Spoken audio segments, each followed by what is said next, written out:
삼위일체는 기독교에서 가장 중요한 교리입니다. 이 교리는 하나님이 누구인지를 규정하기 때문입니다.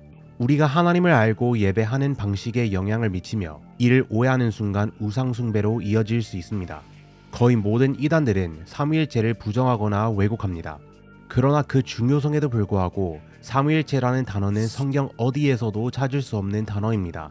어떤 사람들은 삼위일체의 증거로 요한 1서 5장 7절을 지적합니다. 이 구절은 하늘에서 증거하시는 이가 세 분이시니 아버지와 말씀과 성령이시요 이 세 분은 하나이시라고 말합니다. 그러나 학자들이 이 구절이 원문에 없었다는 데 동의하기 때문에 개역개정 등 현대 번역에는 이 구절이 제거되었습니다. 일부 회의론자들은 이 사실을 이용하여 수백 년 후에 삼위일체가 성경에 추가되었다고 주장합니다. 그러나 이 주장에 진실이 있습니까? 마태복음 28장 19절은 삼위일체를 증명하는 데 자주 사용됩니다. 삼위일체의 세 위격, 아버지, 아들, 그리고 성령이 동일한 이름을 공유함으로써 세 위격의 통일성을 나타내기 때문입니다. 이 구절 자체가 특별하기는 하지만 아들과 성령이 하나님이라는 것을 직접적으로 보여주지는 않기 때문에 삼위일체에 대한 충분한 증거라고 보기 어렵습니다. 삼위일체는 단순히 세 가지 명제로 설명될 수 있는 교리입니다. 하나님은 한 분이시고 하나님은 세 위격으로 존재하시며 각 위격은 온전한 하나님이십니다. 삼위일체를 증명하기 위해 성경이 실제로 이 세 가지의 명제를 가르치는지 확인해야 합니다. 하나님의 단일성과 아버지가 하나님이라는 것은 논쟁의 여지가 없습니다. 바울은 고린도전서 8장 6절에 하나님 외에는 아무도 없다고, 갈라디아서 3장 20절과 디모데전서 2장 5절에 하나님 한 분이라고 말하고 있습니다. 아버지는 특별히 아버지가 되시는 하나님 한 분이라고 부르고 이것은 아버지가 하나님을 가리킨다는 것을 증명합니다. 따라서 예수님의 신성을 증명하는 데 주력해야 합니다. 신약 성경의 저자들은 분명 예수님이 하나님이라고 믿었습니다. 사도 바울은 그의 서신에서 그리스도의 신성에 대해 수없이 썼습니다. 바울은 로마서를 작성했을 때 그리스도가 육신으로 태어났고 만물 위에 계시며 영원토록 찬송을 받으실 하나님이라고 강조했습니다. 그는 또한 그리스도 안에 온갖 충만한 신성이 있다고 썼습니다. 바울만 그리스도의 신성을 긍정한 것은 아닙니다. 요한 1서 5장 20절엔 우리가 참 되신 분 곧 하나님의 아들 예수 그리스도 안에 있다고 말합니다. 예수님이 참 하나님이시고 영원한 생명으로 묘사됩니다. 신약 성경의 서신들 중에서 예수님이 하나님이라는 가장 직접적인 증거가 히브리서에 있습니다. 히브리서는 1장에서 평범한 천사들과 예수님의 대조로 시작합니다. 5절에는 하나님께서 천사들을 자기의 아들이라고 말씀하신 적이 없다고 언급합니다. 6절에는 하나님이 자기의 아들을 세상에 보내실 때 천사들을 예수에게 경배하라는 명령이 내려졌다고 언급합니다. 이것만으로도 아들 그리스도가 경배를 받을 만하다는 것을 알 수 있는데 이는 오직 하나님만이 경배를 받을 만하다는 점에서 흥미롭습니다. 8절에 나아가 예수님 자신이 하나님이라는 것을 보여줍니다.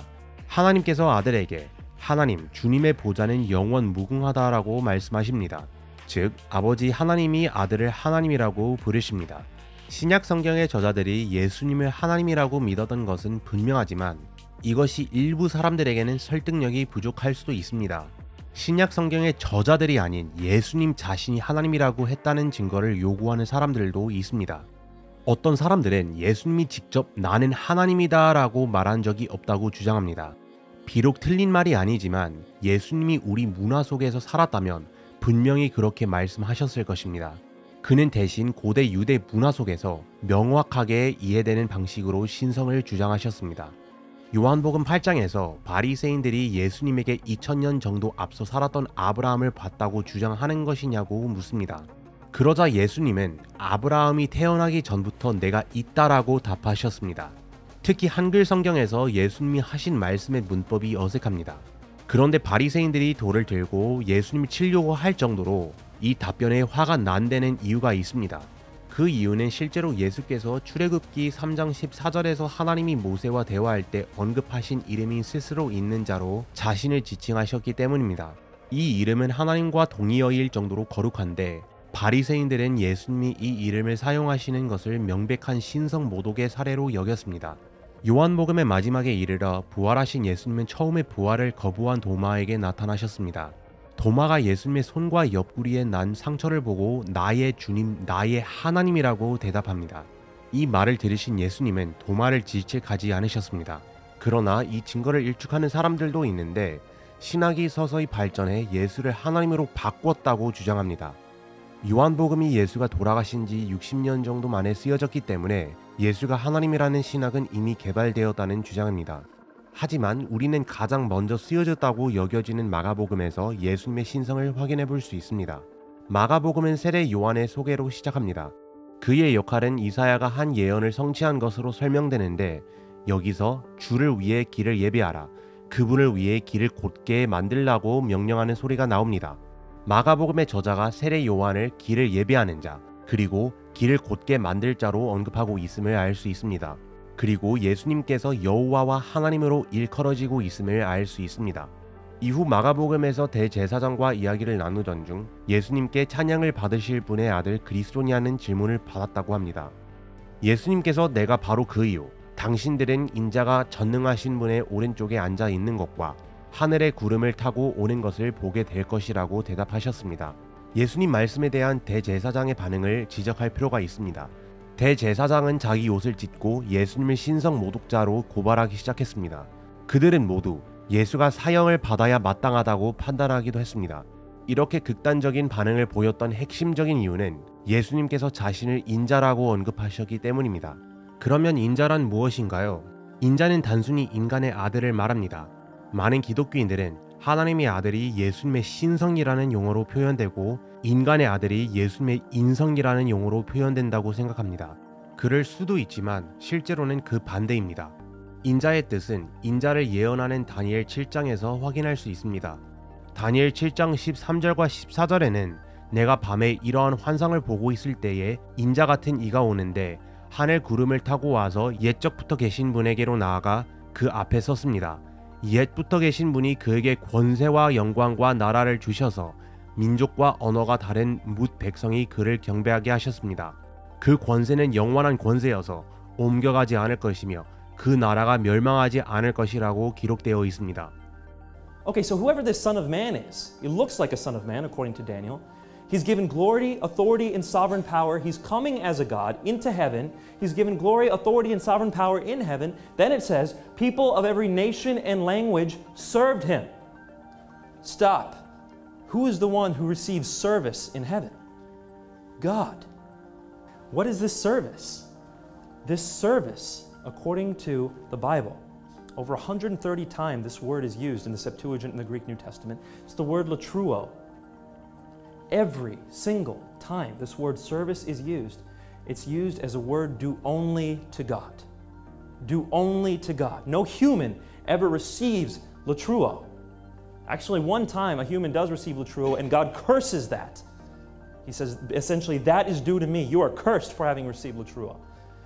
And yet here, the one who looks like a son of man, who has glory, authority, and sovereign power in heaven, came as God comes, is being served in heaven with a service due only to God by all people of every nation and language.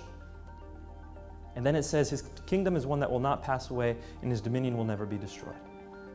예수님이 대제사장에게 주셨던 대답은 마태복음과 누가복음에도 보고되어 있습니다. 이는 사복음서, 바울의 서신들, 요한일서 그리고 히브리서에서 예수님을 하나님으로 묘사하고 있습니다. 그러면 성령도 하나님이신가요? 여호와의 증인 같은 일부 신흥 종교인들은 성령을 단지 하나님의 비인격적인 힘이라고 축소합니다. 성령을 말할 때 우리는 어떤 대명사를 사용합니까? 쉽게 말해 성령이 비인격적인 힘에 지나지 않는다면 성령을 그것이라고 부르는 것이 옳을 것이고, 다만 성령이 인격성을 가지셨다면 그라고 부르는 것이 옳을 것입니다. 요한복음 16장 13절과 14절에서 성령을 그 또는 그분이라고 부르는 것을 볼 수 있습니다. 뿐만 아니라 성령께서 인도하시고 듣고 말씀하시며 하나님을 영광되게 하실 능력이 있음을 알 수 있습니다. 이 모든 것은 비인격적인 힘으로 할 수 없는 행동들입니다. 요한복음에는 또한 성령께서 가르치시고 죄와 의와 심판에 대하여 세상을 잘못을 깨우치시고 사람을 명령하신다고 기록되어 있습니다. 바울은 고린도전서 2장에서 성령이 모든 것을 아시며 이후 12장에서 의지가 있다고 말했고, 히브리서의 저자는 성령이 영원하시다고 묘사하고 있습니다. 구약 성경에도 주님의 영이 모든 곳에 계신다고 묘사합니다. 그래서 성령은 비인격적인 힘처럼 보입니까? 아니면 인격성을 가진 분처럼 보이십니까? 뿐만 아니라 성령은 직접 하나님이라고도 합니다. 아나니아는 사도행전에서 자신의 소유를 팔고 모든 돈을 사도들에게 주겠다고 맹세했습니다. 그러나 그는 돈의 일부를 몰래 떼어놓고 나머지만 주었습니다. 베드로는 성령을 통해 이 부정직함을 알게 되었고 아나니아에게 맞서게 되었습니다. 베드로는 아나니아가 성령을 속이려고 한 것으로 묘사하고 결국 성령을 속임으로써 사람이 아닌 하나님을 속인 것이라고 말했습니다. 예수님의 신성과 성령의 인격성은 초기 교회에서 논란의 대상이 아니었습니다. 신약 성경 자체가 교부들의 역사적 기록과 함께 이 사실을 확인해 줍니다. 오늘날 많은 사람들이 인간이신 예수님이 어떻게 하나님이 되실 수 있는지에 대한 생각에 힘들어하지만 초기 교회에서는 오히려 하나님이신 예수님이 어떻게 인간이 될 수 있는지 이해하기가 더욱 어려웠습니다. 2, 3세기 예수의 겉보기 인간성이 순전히 환상이라고 주장하는 가연설 또는 도시티즘과 같은 이단이 만연했던 이유입니다. 도시티즘은 결국 제1차 니케아 공의회에서 이단으로 규정되었습니다. 하나님이 능동적으로 전환하는 세 가지의 양태를 가지고 있다고 주장하는 양태론도 기독교 초기의 두각을 나타냈습니다. 그런데 이것이 신약 성경에서의 하나님 묘사에 어긋난다는 이유로 이단으로 규정된 것입니다. 예를 들어 성자 예수님이 세례를 받으셨을 때 성부와 성령이 성자와 함께 계셨습니다. 이는 하나님이 동시에 공존하는 세 위격으로 존재한다는 삼위일체론에 힘을 실어줍니다. 양태론이 사실이라면 예수님은 광야에서 누구에게 기도하고 계셨을까요? 이를 포함한 많은 이유들 때문에 양태론이 기독교인들에 의해 4세기 무렵의 이단으로 널리 여겨졌습니다. 요약하면 성부, 성자, 성령은 서로 구별될 뿐만 아니라 각각 하나님으로 일컬어지고 하나님만이 지닐 수 있는 속성을 가지고 있다는 점에서 분명히 하나님입니다. 삼위일체론이 성경의 하나님을 정확하게 묘사하고 있다고 확신할 수 있는 이유입니다. 신약 성경에 쓰인 지 100년이 넘도록 삼위일체라는 단어가 하나님을 묘사하는 용어가 아니었던 것은 사실입니다. 다만 삼위일체의 명제가 모두 성경에 분명히 있고 하나님만이 가질 수 있는 속성이 각 위격마다 있습니다. 성경은 각 위격이 창조주이며 하나님이라 부르며 영원하시며 우리 안에 거하시고 모든 것을 알고 모든 곳에 계시며 우리의 마음을 살피시고 우리를 거룩하게 하시며 예수님을 부활시키셨다는 것을 보여줍니다. 각 위격에게는 뜻과 마음이 있으며 말씀하시고 사랑하시며 교제하실 수 있습니다. 성부, 성자, 성령에 대한 성경의 설명은 삼위일체에 대한 우리의 정의와 완벽하게 일치합니다.